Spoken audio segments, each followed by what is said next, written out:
It was a cold winter night on the island of Malta, thousands of years ago, when an unsuspecting farmer awoke to a deep, rumbling sound that shook the silence. He ventured out of his modest hut, hoping to find the source of the noise. But what he witnessed that night was something far beyond his comprehension, something that would become a part of Malta's ancient lore, a mystery that would echo through generations. In this story, we will unravel the strange and fascinating legend of a giant named Sansa and the ancient megalithic temples scattered across the Maltese Islands.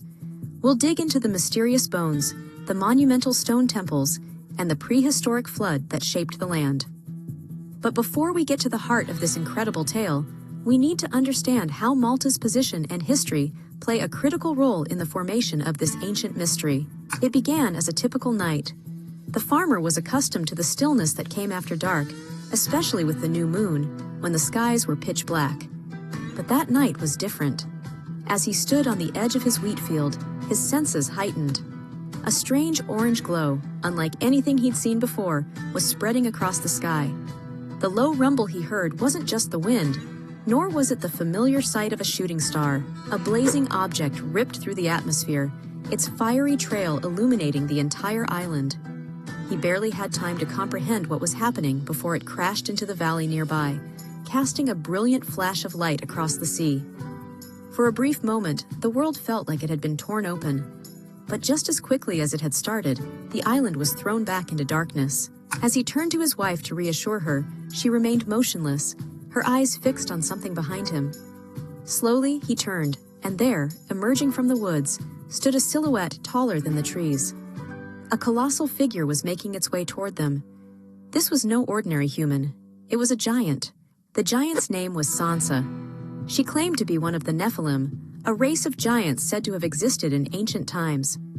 While the villagers were initially terrified, her imposing figure soon became a symbol of protection. The islands of Malta were constantly under threat from pirates and raiders, but now, with the arrival of Sansa, the Maltese people had a powerful ally.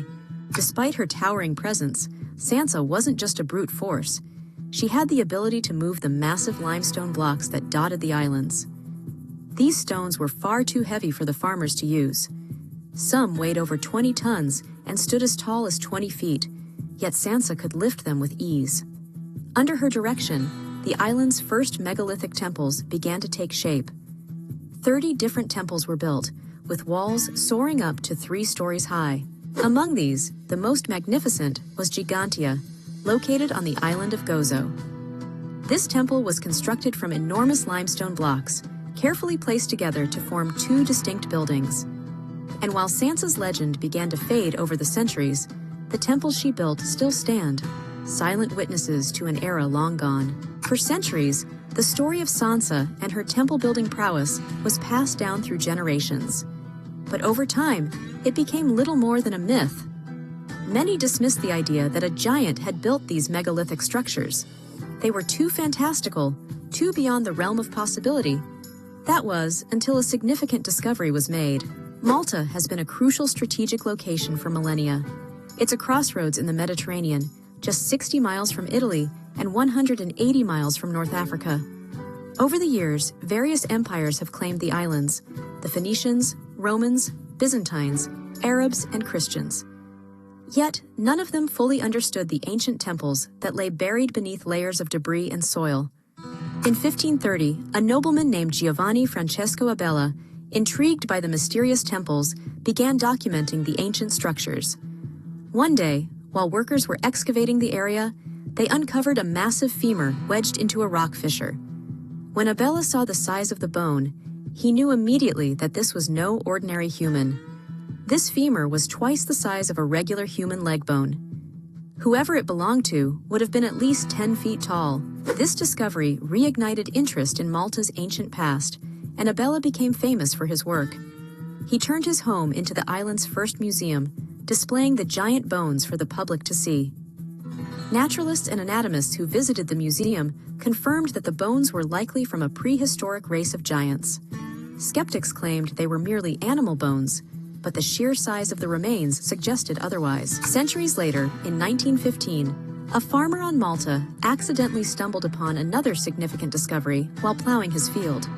He kept hitting large stone blocks, and assuming they were part of yet another temple, he contacted Sir Themistocles Zamet, the director of the Maltese Museum.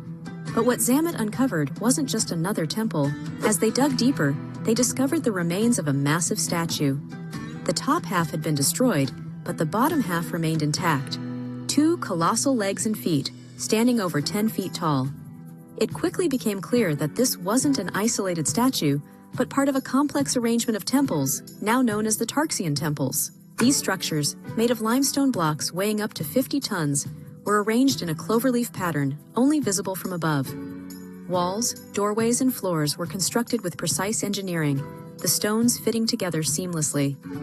Zamet continued his excavation across the island, uncovering nearly 30 different megalithic sites, all built with the same massive limestone blocks. Perhaps the most intriguing of all Malta's megalithic temples is Hagar Kim, a site that may have served as one of the world's oldest calendars. The temple's main axis aligns with the sunrise during the equinoxes, and during the solstices, the sun hits the opposite axis. This precision in alignment has puzzled archaeologists for years. How could a prehistoric culture without advanced tools build a structure with such accuracy? It turns out the Earth's axis wobbles over time, a phenomenon known as axial precession. Based on the position of the stars, the Hagar Kim Temple was in perfect alignment with the sun around 10,200 BC, a time known as the Younger Dryas. The Younger Dryas was a period of dramatic climate change at the end of the last ice age, around 12,000 years ago. During this time, a sudden global cooling event caused glaciers to advance and sea levels to drop. Then, almost as quickly as it began, the ice sheets melted and a catastrophic flood swept across the Earth. Some believe this flood was caused by an asteroid impact, while others suggest it was triggered by a massive solar event. Whatever the cause, the flood was swift and devastating, reshaping coastlines and wiping out entire civilizations. The remains of these lost cultures are scattered beneath the sea, and only those who lived on higher ground survived. Malta, situated in the heart of the Mediterranean, would have been profoundly affected by this event. The temples of Hagar Kim, aligned so perfectly with the celestial cycles, may have been built as a response to the cataclysm that swept over the Earth. Today, the ancient temples of Malta stand as a testament to a forgotten past. The bones of giants and the towering megaliths suggest that the story of Sansa and the Nephilim might not be as far-fetched as we once believed. While science continues to debate the origins of these mysterious structures, the legend of Malta's giants endures.